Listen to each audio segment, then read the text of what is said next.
Kita mulai saja ya. Ya Ustaz. Ya Ustaz. Baik, bismillahirrahmanirrahim. Assalamualaikum warahmatullahi wabarakatuh. Waalaikumsalam warahmatullahi wabarakatuh. Innal hamdalillah wassalatu wassalamu ala Rasulillah. Terima kasih pada kesempatan ini sudah hadir. Ini pertemuan yang kedua dalam PTK. Hari ini kegiatan kalian itu adalah melanjutkan kegiatan yang sebelumnya, yang kemarin. Mungkin kemarin itu banyak sekali belum selesai kalau dikerjakan kemarin. Maka ada kelanjutannya sampai hari ini. Sesuai dengan di kontrak kuliah itu, hari ini adalah kalian hanya mengupload hasil diskusi kita ini gitu. Nah, diskusi kita hari ini adalah mengenai pendalaman atau pematangan tentang proposal PTK, begitu pula tentang instrumen PTK, penelitian tindakan kelas itu. Yang pertama tentang proposal PTK itu sudah ada contohnya dari saya yang kemarin itu sudah ditiru. Namun peniruannya itu kemudian harus ada perubahan. Perubahannya itu harus disesuaikan dengan judulnya masing-masing. Misalnya ada kosakata yang mubazir. Kosakata yang mubazir misalnya upaya meningkatkan itu diubah menjadi peningkatan. Dalam kosakata peningkatan itu ada upaya, ada usaha. Maka cukup kosakata peningkatan saja. Dan jangan menggunakan kata kerja meningkatkan. Oh iya. Itu kata kerja, harus ada orangnya, harus ada subjeknya, gitu kan.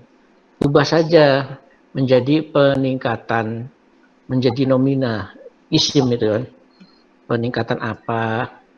Kemudian itu yang pertama. Yang berikutnya saya temukan lagi adalah mengenai kerangka teori. Ketika suatu peningkatan materi dengan menggunakan metode, maka materi itu sesuaikan.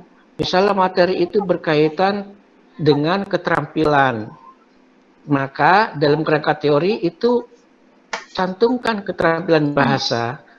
Karena dalam pembelajaran suatu bahasa asing itu ada 3 kompetensi yang harus dicapai.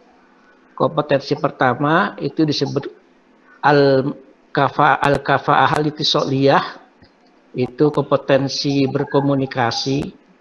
Nah, dalam kompetensi berkomunikasi itu berhubungan erat dengan al-maharat al-lughawiyah atau keterampilan berbahasa itu. Nah, ya, kemudian kompetensi yang kedua itu adalah kompetensi linguistik, al-kafa'ah atau al-kifayah al-lughawiyah. Kompetensi linguistik ini maksudnya adalah linguistik itu adalah ilmu-ilmu bahasa Arab, ilmu-ilmu bahasa. Kalau dalam bahasa Arab berarti kan ilmu-ilmu bahasa Arab. Nah, kompetensi linguistik ini atau al-kifayah al-lughawiyah atau al-kafa'ah al-lughawiyah itu ilmu-ilmu bahasa Arab harus dikuasai. Ada di situ ilmu alat atau ilmu dasar, kemudian ilmu-ilmu linguistik yang lain, dan sampai ke sastra itu kompetensi kedua. Kompetensi ketiga itu disebut dengan namanya al-kifayah as-saqafiyah. Nah, ini adalah kompetensi budaya, mengetahui budaya. Ketika materinya itu berkaitan dengan keterampilan, berkaitan dengan al-kifayah al-ittisaliyah, maka munculkan di situ kerangka teori tentang al-kifayah al-ittisaliyah.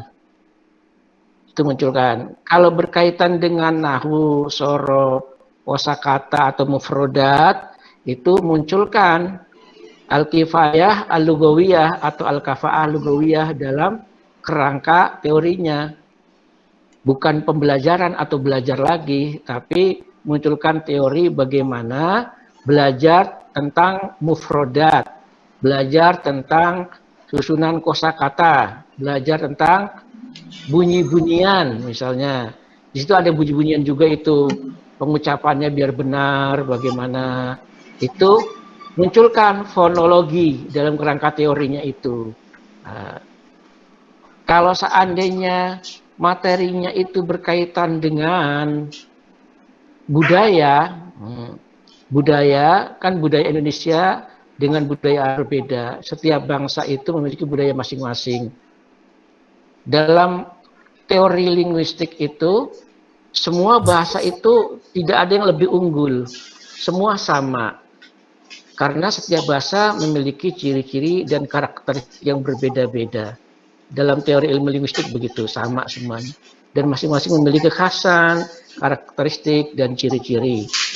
Nah, itu dalam linguistik. Maka munculkan itu budaya, begitu pula budaya Indonesia dan budaya Arab berbeda. Nah, munculkan misalnya kalau orang Indonesia budayanya kalau mengatakan tidak itu maka dia geleng-geleng kepala, tidak mau begitu geleng-geleng kepala.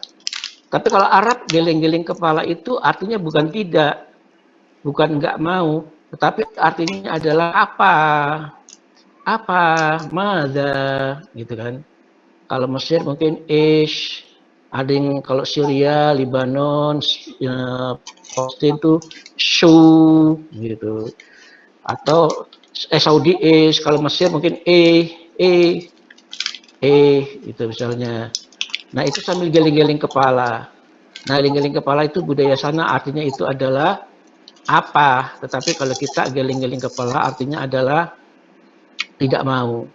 Lantas bagaimana kalau orang Arab tidak mau? Mereka budaya sendiri, misalnya kepalanya didongakkan ke belakang. La, misalnya begitu. Nah, berbeda dengan kita sambil berbunyi misalnya gitu. Nah, itu budayanya macam-macam berbeda. Ucapan selamat pagi, ucapan selamat sore, itu budayanya beda-beda tiap tempat itu di negara-negara Arab. Baik. Nah, di situ ada teori-teori, bagaimana teori-teori tentang pertama kompetensi komunikasi, al-kifayah al-ittisaliyah. Ada juga di situ teori-teori tentang linguistik gitu ya. Al-kifayah al-lugawiyah. Ada juga al-kifayah al-asaqafiyah. Nah, itu berkaitan erat dengan sosiologi nanti. Nah, itulah kerangka teori. Mungkin pembelajaran bahasa Arab di pesisir utara itu akan berbeda dengan di daerah selatan Jawa. Misalnya atau dengan Jawa Timur atau dengan daerah Jawa Barat itu pasti berbeda-beda, memiliki kekhasan tersendiri. Nah, gunakan itu yang disebut dengan namanya pendekatan-pendekatan sosiologi. Nah, itu gunakan karena di situ karena ada perbedaan budaya. Jadi itu jangan semuanya kerangka teori tentang belajar sama semuanya. Belajar ditinjau dulu dari apa dulu. Belajar musik berbeda dengan belajar bahasa, berbeda dengan belajar matematika, berbeda dengan ilmu-ilmu sosial, atau berbeda dengan ilmu-ilmu alam, IPA, dan seterusnya. Nah, masing-masing ada kerangka teorinya. Itu yang pertama. Kerangka teori itu sesuaikan dengan materinya itu. Yang berikutnya metode. Menggunakan metode atau menggunakan model itu. Nah, itu kalian munculkan kira-kira ini metode tersebut kapan mulai digunakan. Kemudian sekilas ini metode ini ada pertama kali kapan, ditemukan oleh siapa, dalam keadaan bagaimana. Nah, cari konteksnya itu. Jadi konteks metode itu berkaitan dengan konteks. Pasti berkaitan dengan konteks. Kenapa? Nah, itu Siapa itu? Nah, itulah kerangka teori daripada metode di situ. Karena berkaitan dengan konteks. Kalau dalam kalau Al-Qur'an kan teks itu berkaitan dengan konteks gitu. Setiap teks itu berkaitan dengan konteks, nggak bisa dilepas. Jadi itu kerangka teori itu sifatnya seperti itu.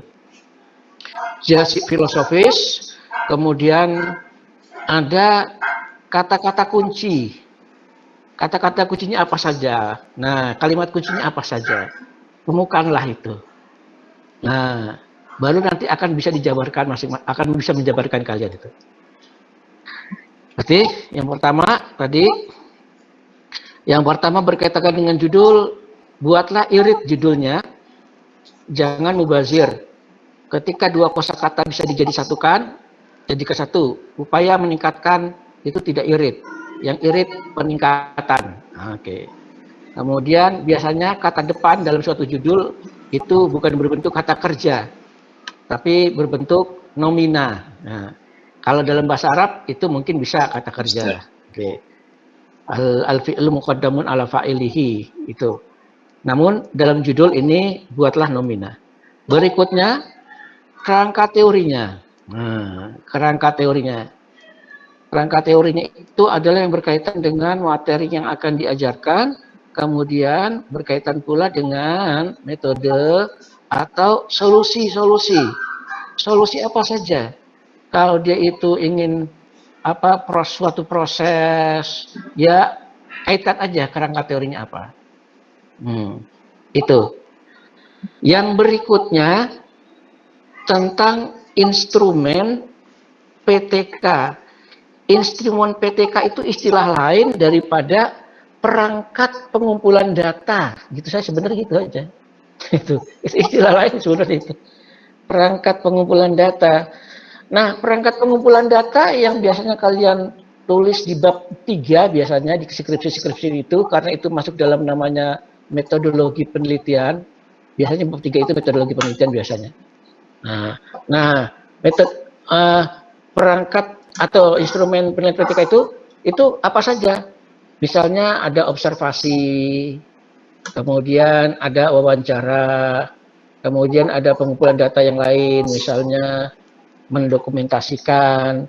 Ada lagi yang lain, misalnya soal-soal, tes-tes itu, uji itu. Kalau terkumpul semuanya itu bagus. Ada observasinya, ada mendokumentasinya, ada wawancaranya, ada dokumentasinya, kemudian ada uji tes. Gitu. Tesnya bisa ya tes macam-macam. Tes ya mungkin satu tes aja sudah cukup. Tes harian misal begitu, atau tes di awal atau tes di akhir gitu. Jadi membandingkan tes awal dengan tes akhir boleh. Ntar diambil rata-ratanya berapa. Dalam observasi pengamatan itu, nah kamu sebutin itu butir-butir pernyataan. Sekarang yang mau diobservasi apa? Apakah dalam proses pembelajaran itu kan ada bahan ajarnya, harus diobservasi.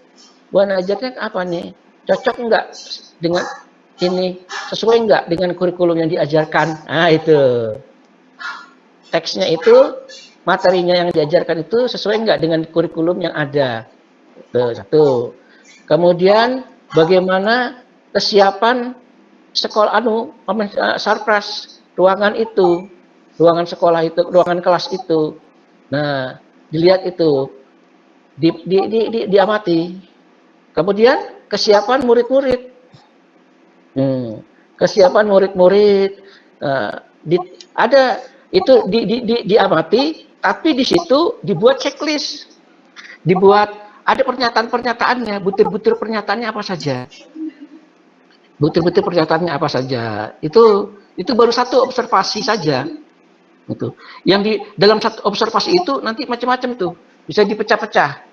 Yang dalam pecahan-pecahan ini baru munculkan butir-butir pernyataan, butir-butir diambil apa saja. Contohnya, diskusi hari ini saya mengamati yang masuk itu 13 orang. Ada satu yang tidak masuk. Nah, ini misalnya ini. Nah, nama-namanya sudah ada gitu kan. Mungkin satu berhalangan gitu. Namun ada solusinya nanti. Karena kita punya grup WA itu yang meskipun tidak hadir bisa tahu, dan dia dimohon untuk bertanya kepada teman-temannya yang hadir misalnya. Gitu. Oke, nah dicatat. Nah setiap butir pernyataan itu mau dibuat 4 kolom atau 3 kolom atau 5 kolom terserah. Mau dibuat scale itu ya, Schnechter scale itu yang kalau misalnya angkanya 1 itu mungkin tidak baik, angkanya 2 mungkin kurang baik, angkanya 3 mungkin kurang, angkanya 4 itu atau angka 3 sedang, angka 4 baik, angka 5 baik sekali misalnya. Itu dibuat itu boleh. Atau dalam bentuk pertanyaan yang lain. Nah, kalau observasi biasanya memang menggunakan checklist. Ya, di angka berapa di jumlah, ntar dibagi butir-butirnya itu berapa. Misalnya ada 5 pertanyaan, ada 5 pernyataan. Kemudian kolomnya misalnya ada 5, berarti 5 kali 5 25, maksimal itu nilainya 25. Nah, itu bisa kita bagi, kalau 25 itu dapat 100. Berarti kalau dia nilainya 20, itu tinggal 100 ya dibagi 5. Berapa itu kira-kira itu? Menjadi misal 80 misalnya. Ketahuan nilainya nanti begitu. Ada kan ada kalian sudah tahu caranya itu. Dalam observasi yang penting adalah kalian jelas apa yang diamati, butir-butir pernyataannya itu dibuat. Ini yang ideal ya. Ini yang ideal seperti itu. Kemudian wawancara.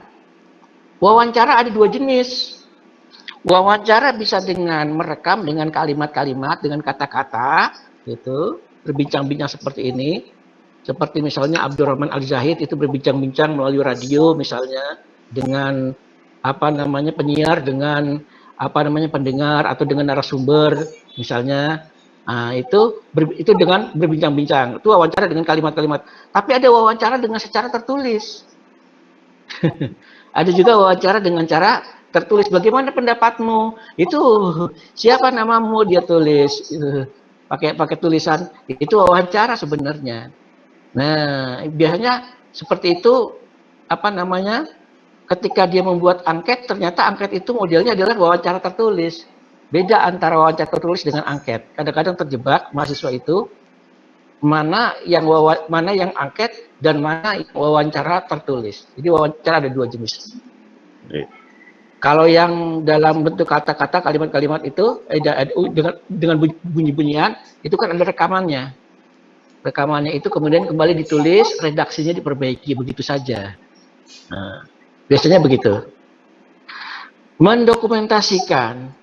Yang didokumentasikan apa? Itu pertama nilai mata pelajaran bahasa Arab sebelum PTK. Itu 1. Nilai-nilainya. Nilai harian, nilai ulangan, nilai apa, kalian juga sudah punya. Itu. Atau kalau di tempat lain, bukan kalian yang mengajar, itu adalah guru-guru masing-masing. Itu didokumentasikan, kemudian itu sebagai perbandingan nanti. Dan itu nilai dokumentasi itu dijadikan pijakan awal yang bisa kita kategorikan sebagai prasiklus, kira-kira seperti itu.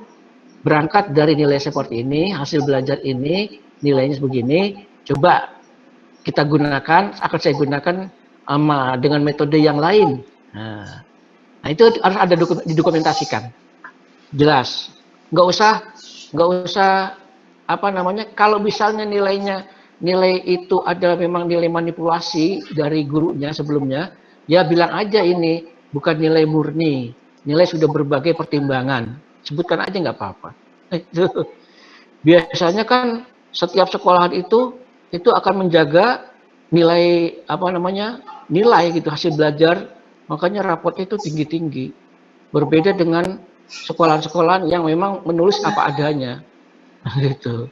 Nah, tetapi karena ini akhirnya karena desakan dari pemerintah, akhirnya kan selalu di atas KKM nilainya itu, meskipun kemampuannya itu tidak sesuai dengan apa ada nilainya itu.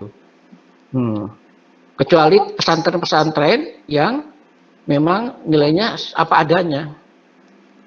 Itu nggak apa-apa. Nah, ketika dia dapat nilainya 3, ditulis 3. Itu nggak ada tambah-tambahan. Gitu. Jadi karena punya sifat tersendiri. Kalau madrasah sekarang ini kan sifatnya nilai itu adalah apa namanya sebagai pijakan untuk dia naik atau tidak naik kelas, itu saja sebenarnya itu. Bukan untuk menunjukkan kemampuan, kompetensi, keilmuan yang dimilikinya. Nah, kalau beberapa pesantren yang lain itu adalah no problem nilai 3, nilai 5, yang penting kumpulannya, akumulasi dari berbagai nilai itu melebihi sudah atau di atas ketentuan standarnya untuk naik kelas, ya sudah, nggak jadi masalah. Misalnya ada 10 mata pelajaran. Nah, dalam 10 mata pelajaran itu nilai standarnya untuk naik ke kelas berikutnya itu misalnya 50 gitu kan. Nah, kemudian dalam mata pelajaran itu si anak ada yang nilai 1, ada yang 2, bahkan tapi ada yang 8, ada yang 9, bahkan ada yang 10. Nah, ketika di jumlah akumulasi nilainya itu di atas 50 atau 50 atau 51, ya naik kelas dia. Itu. Karena memang kurikulumnya itu satu kesatuan gitu. Satu kesatuan. Baik. Nah, ini coba dianalisis itu nilai-nilainya bisa jadi biasanya nilai-nilai sebelum itu nilai rapot itu selalu ditinggikan, angkanya ditinggikan. Itu. Jadi bukan nilai sesungguhnya. Apalagi dalam pandemi seperti ini. Nilai pandemi itu kan nilai apa namanya? Bukan nilai anak itu. Tapi guru dituntut untuk melaporkan ini gitu loh. Nah, itu yang terjadi. Nah, PTK itu harus menunjukkan itu. Jadi membongkar itu, memperbaiki itu. Itu adalah penyakit. Itu adalah masalah ketika nilai ternyata itu kok selalu di atas KKM, padahal kemampuan sesungguhnya si murid itu di bawah KKM, di bawah standar bisa jadi. Nah, tapi kok seperti itu. Nah, itu sebenarnya masalah. Coba temukan nilai-nilai yang asal. Kalau nilai yang asal aja, yang asli gitu. Nilai asli nih maksudnya.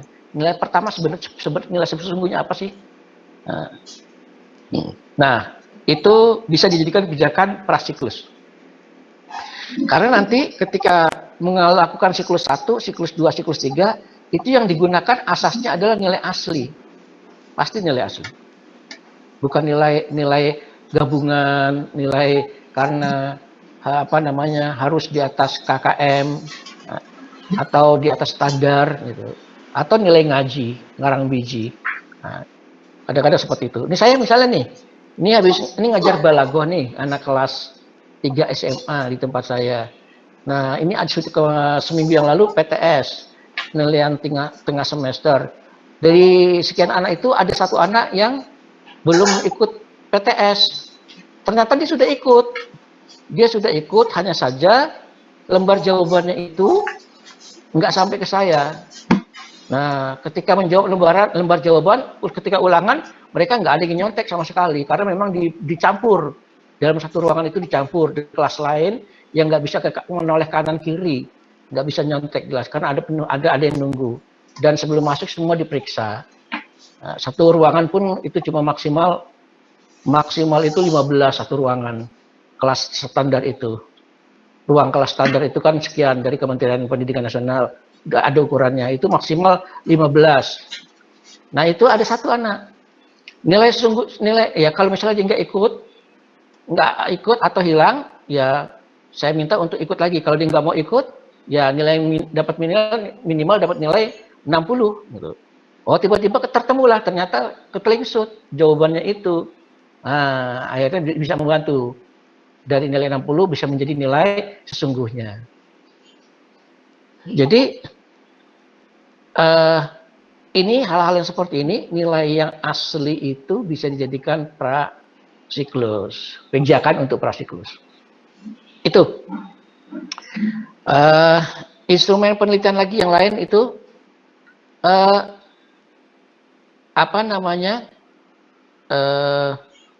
di situ nanti triangulasi triangulasi data, termasuk triangulasi data yang telah terkumpul. Tapi nampaknya nggak bisa ini, waktunya nggak cukup. Waktunya nggak cukup untuk triangulasi, karena kalian cuma sebentar. Gitu. Tapi nanti nggak usah lah, nggak perlu triangulasi, nggak perlu. Yang penting adalah ikutin tahapan-tahapan itu.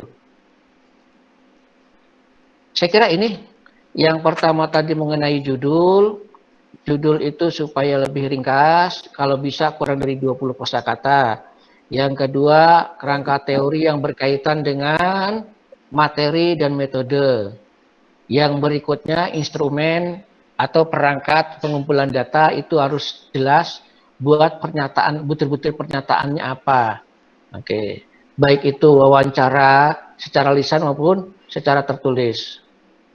Yang berikutnya lagi mengenai rumusan masalah. Yang namanya rumusan masalah itu bukan sesuatu yang akan terjadi.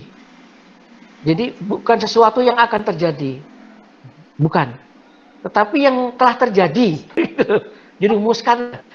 Bukan suatu masalah yang akan terjadi kira-kira gitu. Kira-kira ini apa? Enggak begitu. Bukan asumsi-asumsi, tetapi apa yang telah terjadi. Misalnya rumusan masalah ini di sini dalam PPG ini. Bagaimana cara mengumpulkan mahasiswa peserta PPG yang dari berbagai tempat itu dalam satu ruangan di masa pandemi ini? Maka adalah muncul Jitsi, Google Meet, kemudian Google Classroom, Zoom. Nah itu. Nah, sementara apa yang diperbolehkan?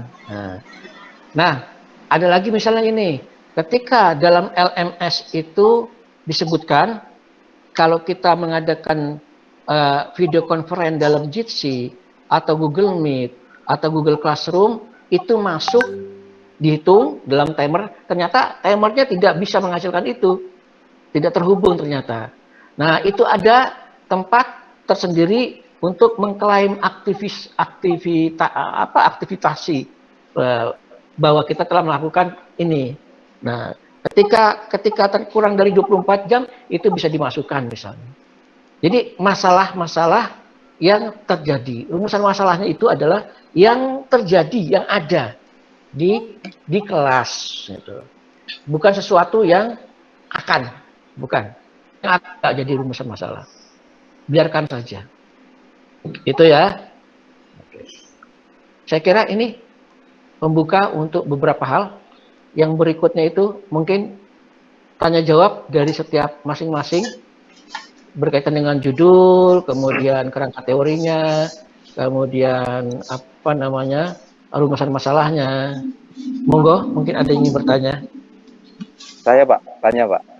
Silakan. Ini saya baca di modul itu kan, di dalam penyusunan penelitian ini, itu penelitian tindakan kelas khususnya itu kan bersifat pragmatis Pak ya. Artinya kalau idealnya, menurut jenengan tadi kan ada istilah-istilah namanya triangulasi macam-macam itu Pak ya. Karena kita melihat waktu, apakah PTK itu harus berbasis numerik gitu Pak? Artinya harus pakai hitung-hitungan rumus sekian. Apakah hanya seputar literasi saja boleh atau bagaimana? Oke. Yang pertama, PTK untuk PPG dengan PTK yang real itu berbeda. Nah, pertama dari segi waktu. Ketika ada dari segi waktu, maka PTK PPG itu tidak seperti dalam PTK yang real, gitu ya. Oke. Yang berikutnya, yang namanya metode penelitian itu, yang kita kenal dalam dunia pendidikan itu ada 4. Yang pertama, pendekatan kualitatif. Yang kedua, pendekatan kuantitatif. Yang ketiga, campuran antara kualitatif dan kuantitatif. Maka disebut dengan namanya mixed approach gitu. Yang keempat itu adalah R&D gitu. Pengembangan gitu. R&D. Oke. Development, research and development, R dan D, research and development, itu penelitian pengembangan. Nah, dalam penelitian PTK ini bisa digunakan hanya kualitatif saja. Dalam kualitatif itu bukan berarti nggak ada angka-angka. Ketika kita akan menyebutkan angka hasil nilainya 10, ya tulis aja angka 10. Bawah 10 adalah nilainya istimewa, di bawahnya itu 9,9, misalnya 9 misalnya, itu di bawahnya mungkin baik sekali gitu. 8 itu menunjukkan itu baik. Nah, sementara nilai KKM, nilai yang suatu nilai itu akan dianggap memenuhi standar itu ketika ada standarnya. Standarnya berapa masing-masing, setiap mata pelajaran itu berbeda-beda. Bahasa Arab berapa itu? Ada sekolahan madrasah yang mungkin standarnya cuma 50, ada yang 51, ada yang 52, ada yang 54 gitu. Mungkin ada juga yang di bawah, tergantung. Nah, bukan berarti kualitatif itu juga nggak boleh menulis angka-angka. Sebaliknya kuantitatif itu menggunakan rumus. Rumusnya itu ada dalam SPSS. Dan rumusnya itu setelah termunculkan, terbaca dalam angka-angka, dia harus diuraikan dengan kata-kata. Nggak cukup dengan itu saja. Tapi harus diuraikan dengan kata-kata. Agar semua orang yang membaca mudeng. Itu. Maaf Pak Mahfud. Berarti Bagaimana? kalau di kualitatif itu tidak harus, atau semisal tidak ada statistika itu enggak. Memang seperti itu ya Pak. Tetapi ketika kita menguji coba anak-anak untuk dijadikan bahan observasi kita, semisal berupa nilai, artinya nilai tetap harus masuk, tapi tidak usah pakai SPSS tadi itu Pak ya. Iya. Nah, kalau kuantitatif itu ada rumusnya menggunakan dalam SPSS. Rumusnya itu macam-macam. Ada puluhan, tinggal pilih. Kita mau ngitung pakai rumus apa. Begitu saja sebenarnya. Tapi kalau kualitatif tidak. Dia dengan kata-kata lebih fleksibel. Nah, lebih fleksibel. Makanya dalam dunia pendidikan proses pembelajaran itu lebih fleksibel, lebih gampang, lebih enak diuraikan dengan kata-kata. Kendalanya adalah si peneliti sendiri. Kalau nggak bisa menguraikan dengan kata-kata itu saja sebenarnya.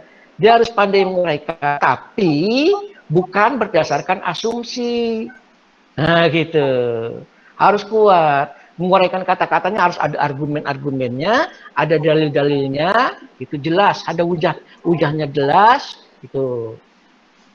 Karena yang kita uraikan itu adalah gejala-gejala atau fenomena-fenomena. Dalam proses pembelajaran ya fenomena atau gejala-gejala pembelajaran gitu. Ketika pembelajaran itu tiap masing-masing berbeda-beda tiap daerah. Diungkapkan aja dengan kata-kata, tapi kata-katanya bukan kata-kata yang mengarang, bukan. Berdasarkan data yang ada. Oleh karena itu, biasanya uslubnya, gaya bahasanya itu datar-datar saja. Dia tidak akan mengklaim si penulis yang paling benar, enggak begitu, enggak memaksakan, tetapi berdasarkan data-data, begitu apa adanya, gitu. Kayak tulisannya kayak orang lugu nulis. Nah makanya membosankan biasanya gitu. Tapi ya memang begitu, itu kualitatif gitu. Sebaliknya kuantitatif itu ketika dimasukkan ke dalam rumus-rumus menghasilkan angka-angka, yang angka-angka itu nanti diuraikan. Maka sesuatu yang akan dimasukkan itu data-datanya seharusnya data-data yang jelas, bukan data mengarang, bukan sembarang data. Misalnya 200 cc air berwarna putih. Putih termacam-macam. Putih apa ini? Apakah putih kapas, ataukah putih yang lain, putih mawar, putih melati, atau putih apa? Dicampur dengan 200 cc warna merah. Merah juga macam-macam. Apakah merah jingga, merah langit, merah apa? Nanti ketika dicampur dalam satu wadah yang ukurannya 400 cc, maka mereka akan bercampur. Nah, terjadilah suatu warna apa? Artinya data-data yang akan dimasukkan itu jelas, pasti. Jangan sesuatu yang mengarang. Jangan sesuatu yang mengarang. Nggak bisa. Jadi dalam kuantitatif begitu. Nah, permasalahannya adalah kalau mahasiswa S1 itu ketika mereka menulis skripsi atau penelitian menggunakan kuantitatif, bahkan ada juga di S2 karena belum mudeng masalahnya, mereka itu angka yang dimasukkan ke dalam program SPSS itu angka yang belum pasti, angka yang masih bukan sebenarnya, gitu loh. Maka terjadilah karena rumusnya itu dalam SPSS itu angka berapapun dimasukkan itu dipadukan akan menghasilkan, gitu aja, akan menghasilkan. Nah, seharusnya dalam penelitian kuantitatif itu dia harus mampu juga menguraikan, gitu, menguraikan. Nah, yang pada hakikatnya kalau dalam dunia pembelajaran itu bisa kita uraikan kok. Kita uraikan dalam kata-kata. Oke. Itu, selama tidak menggunakan SPSS itu namanya bukan kuantitatif. Udah, yang paling gampang gitu saja dah. Bukan Kalau kualitatif. digunakan bagaimana? Bukan kualitatif. Bukan kuantitatif. Selama pakai SPSS itu bukan Bukan. kualitatif. Selama bukan menggunakan SPSS berarti kualitatif. Gitu. Ada kosakata bukan. Artinya menggunakan SPSS itu kuantitatif. Namun ingat, supaya lebih jelas lagi dia harus diuraikan dengan kata-kata juga. Hasilnya itu angkanya ini apa? Agar mudah dibaca. Kuantitatif kekurangan itu dipikir nggak perlu diuraikan dengan kata-kata. Enggak, diuraikan juga harus. Sebenarnya di situ. Misalnya rumahnya Abdurrahman itu nomor berapa? Nomor berapa rumah Abdurrahman ini? Tidak ada nomornya. 12, Pak. 12. Ada yang pakai nomor yang tidak ada nomor. Oke. Nah, yang tidak ada nomornya itu kan rumah rakyat biasa, maksudnya bukan perumahan. Yang mereka mengandalkan adat istiadat, mengandalkan sesuatu yang lain dari angka-angka. Dari apa namanya? Kalau angka-angka ini?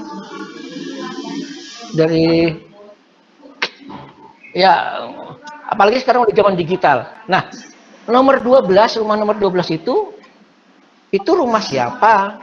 Kemudian ada berapa orang individu itu harus diungkapkan, bukan hanya sekedar 12. Seseorang yang akan mencuri nomor 12, kalau dia nggak tahu data-datanya siapa itu, kebetulan yang diperintahkan itu adalah misalnya di nomor 12 itu si orangnya harusnya si A, si B. Ternyata si A dan si B nggak ada di situ, yang adalah orang lain, si D dan E misalnya. Nah, yang penting nomor 12 saja, ya nggak begitu. Jadi harus terungkap nomor 12 biasanya yang menempati adalah si A dan B. Nah, ketika akan dieksekusi pada suatu saat misalnya ternyata itu A dan B-nya nggak ada di situ, yang ada dari yang lain. Si yang mengeksekusi langsung eksekusi saja, ya salah lah. Kan gitu. Nah, makanya sesuatu yang pasti bahwa di rumah 12 adalah ketika akan dieksekusi memang ada si A dan si B. Nah, kira-kira begitu.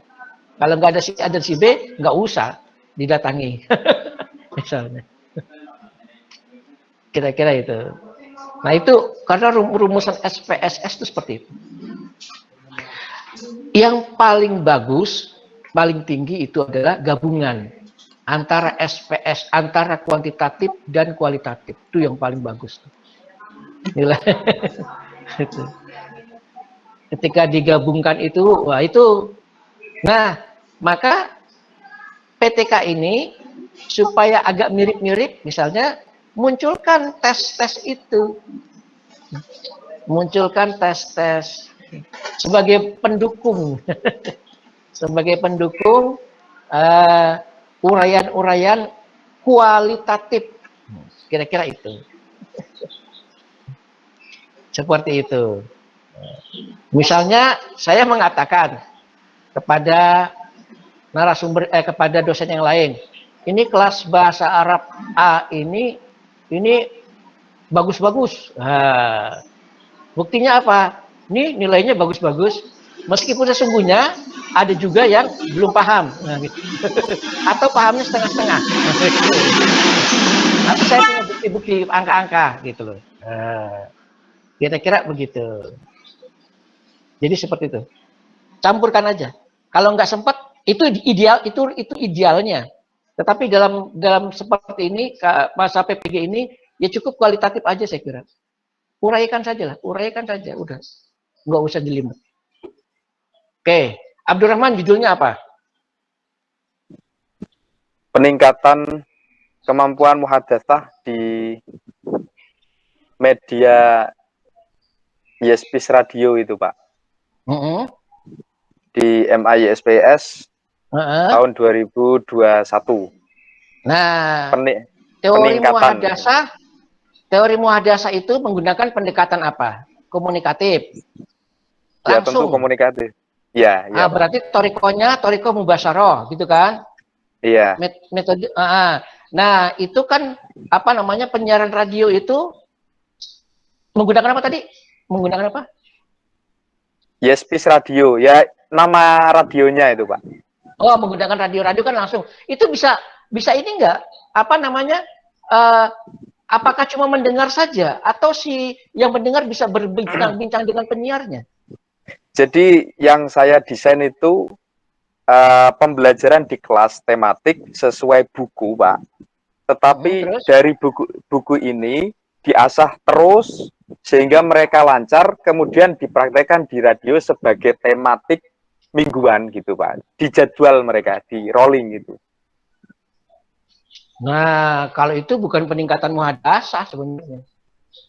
Kalau dari satu sisi aja istimewa dia. Bukan, Pak. Tapi mereka dari tema itu nanti mereka berbicara langsung sebagai penyiar. Oh gitu. Iya. Jadi selain mereka mendapatkan materi di kelas, itu juga langsung praktik begitu, Pak. Tetapi tetap harus ada bimbingan dari gurunya.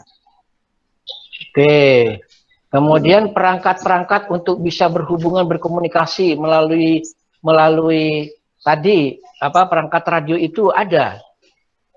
Ya, telepon by phone itu, Pak. Bisa gitu. Nanti buka layanan pendengar itu bisa hotline gitu ya. Ya, hotline ya, semacam hotline itu.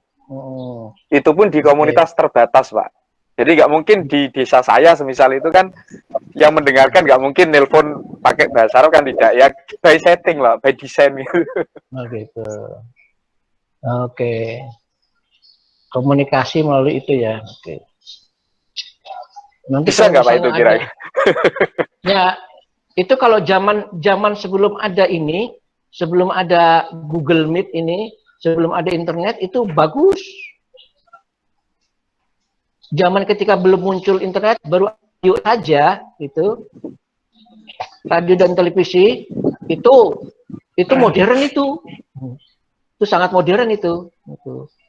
Namun sekarang di zaman sudah ada ini, sudah ada Google Meet, ada Zoom, ada yang lainnya, apa nggak kalah dengan Zoom, dengan Google Meet, dengan GC, dengan apa yang ada ini misalnya, atau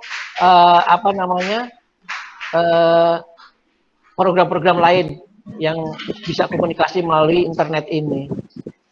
Ya gini, Pak, kalau kita di kelas itu kan kayaknya mereka tidak terikat, hanya sekali bertemu, kemudian di pertemuan selanjutnya mereka sudah lupa.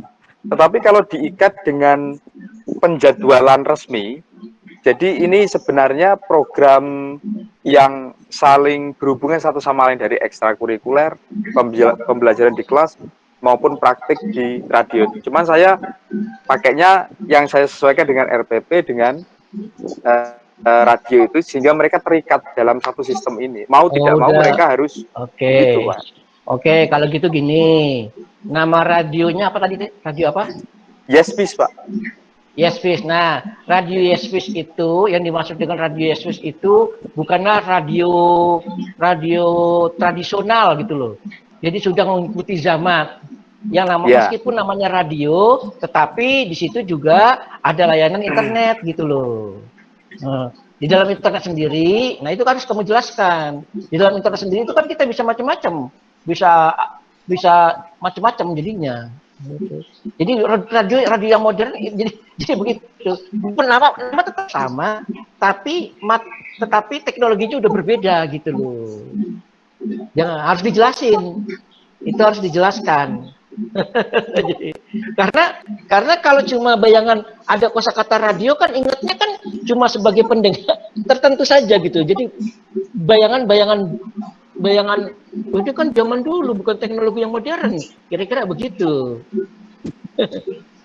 Tetap nama tetap radio, tetapi isinya beda gitu loh. Nama tetap pesantren tradisional gitu. Nama, tapi isinya sudah berbeda. Ternyata ada SMP, ada SMK, ada SMA-nya. Nama pondoknya pondok pesantren Salafi, misalnya gitu. Tetapi di dalamnya kok ada SMP, ada SMA, ada SMK-nya bahkan. Gitu. Nama nggak apa-apa sama, tapi isi berbeda. Nah, yang kamu jelaskan di situ antara lain. Yang sekarang ini disesuaikan dengan zaman. Biar tidak ada bayangan bagi yang membaca itu radio kan sudah ketinggalan zaman sekarang. Nah, misalnya begitu. Sekarang televisi aja, televisi di rumah itu udah banyak yang nggak dipakai loh. Kalah dengan HP.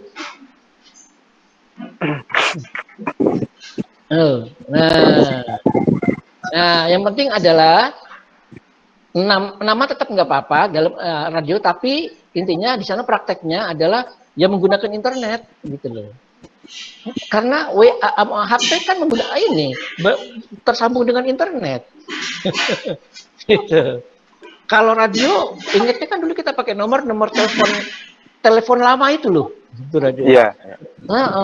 Kalau ini kan pakai HP. Nah itu harus kamu desain kembali yang namanya radio itu tadi. Nah, itu. Iya, Pak. Nah itu. Jadi memperbaharui apa takrifnya, pengertian radio ini gitu loh. Isinya cuma itu aja. Sesuai dengan kekinian. Meskipun namanya tetap radio, tapi isinya udah internet, udah dunia teknologi modern lah. Gitu. Kira-kira itu. Baik, itu dari Abdurrahman. Silakan itu.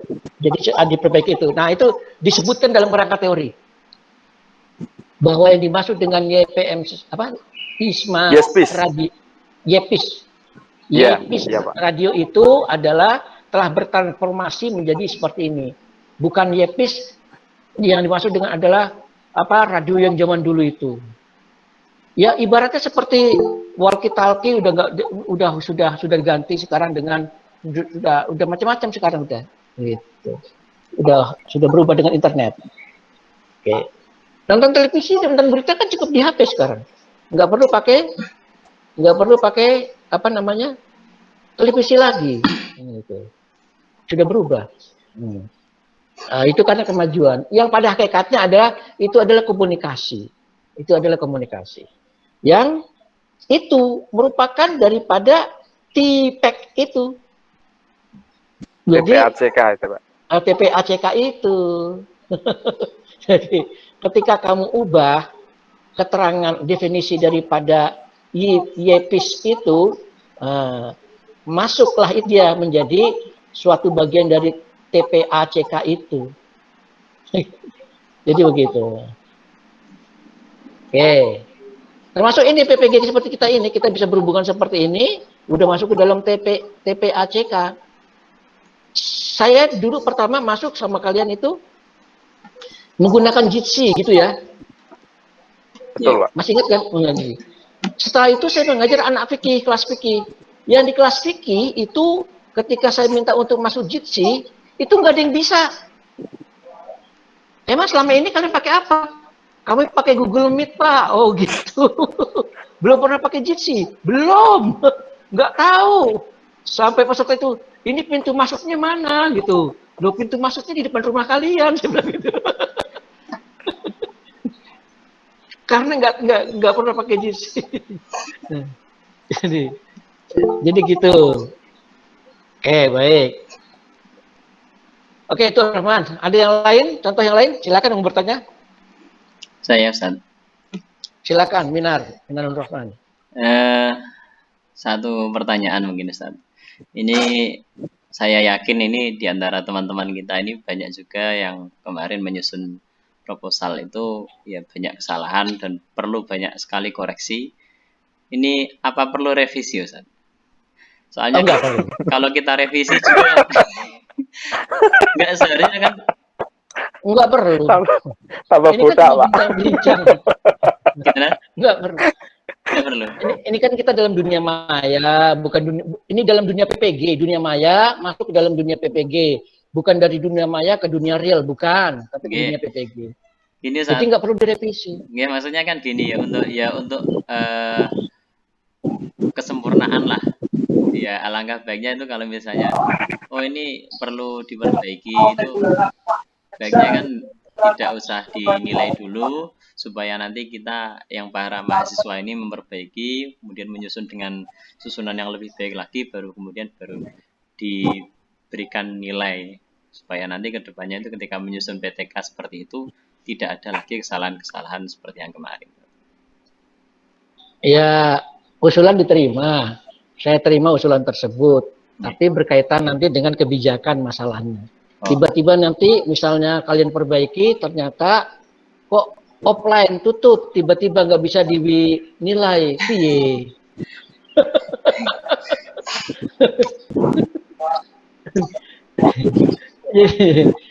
Karena sistem secara sistem. Ya idealnya seperti itu, bahkan satu persatu. Ini aja bisa membimbing S2, S3, besok nguji S3. Nah itu, jadi banyak hal dalam dunia internet ini yang ketika online ini yang sulit, berat, enggak berkaitan dengan real, kita beda. Waktu di sini di LMS itu 4 jam, itu realnya itu bisa 8 jam, 9 jam, bahkan bisa 10 jam. Nah ini kalian ini, yang penting ada kesalahan, kemudian setelah itu kalau ingin memperbaiki nanti saja. Setelah PPG selesai, dinyatakan kalian lulus, baru itu kalau buat PTK itu begitu saja. Yang ini ya sudah lewat, sudah. Yang penting prinsip saya dari awal sudah dari awal. Yang penting ada, udah begitu saja. Siapa? Siap. Yang penting ada saja. Di Isomudin mana Isomudin? Baru hadir nih. Ini sudah. Di Isomudin tuh 2 hari yang tugas 2 hari lalu tuh belum diselesaikan itu. KB itu 1, 2, 3, 4 belum itu Isomudin itu. Ini yang baru hadir kayaknya Ustaz Soim, Tad. Yang baru hadir kayaknya Ustaz Soim. Sama Soim. Zainal Arifin mana Zainal Arifin? Ada. Hadir. Oh iya hadir. Soim hadirin Miskiyah itu. Tapi Zainal Arifin hadir Ustaz. Hadir. Iya. Yang namanya Tunggul Sari. Ya. Oh iya. Itu sering terlambat gitu kan? Kan nggak bisa juga. Pak Mufid juga sama itu. Nggak Pak Mufid juga karena terlambat. Ya Pak, hadir.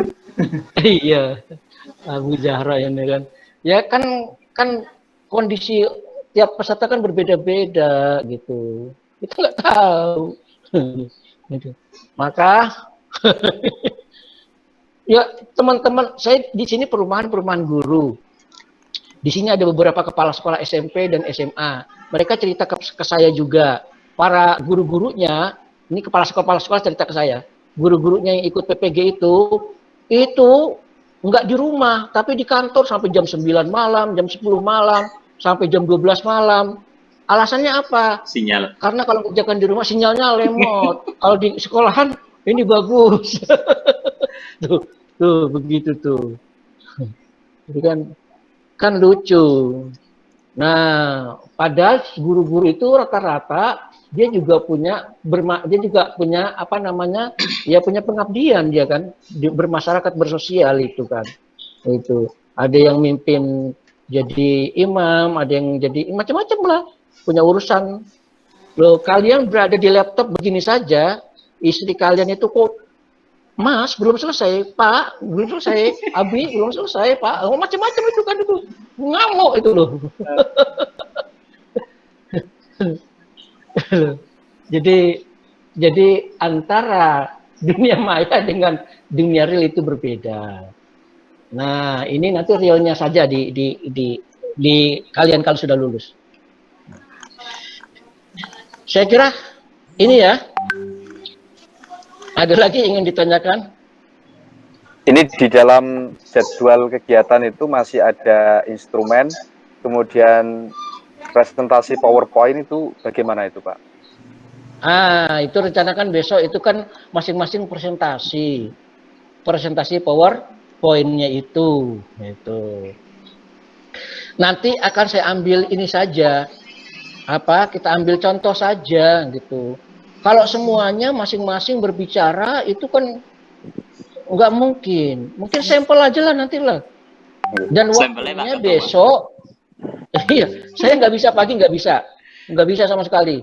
Saya itu besok pagi udah ngimami subuh, kemudian mengisi kajian Riyadhus Shalihin. Ini kebetulan pesertanya para kiai-kiai, ustadz-ustadz berbobot ini.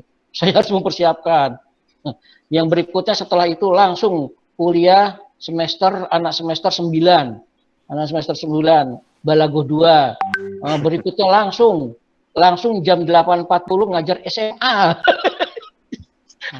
Ngajar SMA sampai zuhur gitu. Nah, berikutnya ada acara makan siang karena ada tamu dari Jakarta. Waduh, kapan melayani sampean? Malam saja tidak apa-apa, Pak? Malam saya nggak bisa, harus istirahat. Harus. Jangan wajar, Pak. Enggak, nanti perwakilan Pak Ketua saja, Ustadz.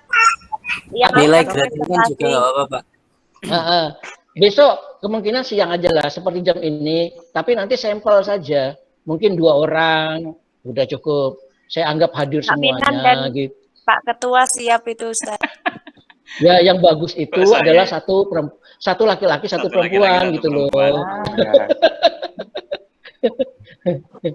Nah, nanti yang tampil ada yang laki-laki, ada yang perempuan, ada yang Pak Guru, ada yang Bu Guru. Nah, yang Bu Guru ini Arifah, kemudian Hamidah dan Anissa ini saling rapat bertiga lah, koordinasi mereka bertiga akan Anissa mengajukan. aja nggak apa-apa, Ustaz. Bu Arifah itu belum punya banyak kesibukan. Itu urusan wanita lah, saya nggak tahu lah, itu urusan wanita. Kalian bertiga, Hamidah dan Anissa itu berkomunikasi siapa yang akan tampil. Nah, kemudian guru-guru yang laki-laki ini kemungkinan bisa tampil 2. Nah, kemungkinan akan tampil 2 karena lebih banyak. Kalau satu saja ya terlalu dah. Jadi 2 nanti, silakan. Siapa yang akan tampil gitu. Ustaz, perempuan itu nggak makmum aja, Ustaz, sama yang laki-laki. Wah, laki-laki tanpa perempuan itu nggak seimbang gitu. Ustaz, mendingan laki-laki semua, Ustaz. Perempuannya makmum aja, Ustaz. Ustaz, ini perempuannya cuma sedikit, Ustaz. Mending laki-laki semua, Ustaz. Saya jadi makmum mawon, Ustaz. Kan gini, ya udah kalau gitu gini saja. Kan semua wajib membuat PPT ya. Semua wajib membuat PPT. Presentasi ataupun tidak presentasi kan wajib membuat PPT. Ya, nanti teknisnya gampang lah, macam-macam bisa langsung saya tentukan atau bisa kalian yang menawarkan, bisa juga dengan Qur'ah gitu. Nanti saya buatkan nomor gitu kan. 1 sampai 14 itu siapa gitu kan. Enggak usah, Ustaz. Ustaz. Nah, yang dapat cewek semua gimana? Oh, Ya, jangan. ya kesepakatan lah. Ya bisa kita bisa. Oh, ini kok cewek semua bosen, nah ganti cowok. Bisa juga, kan nggak apa-apa.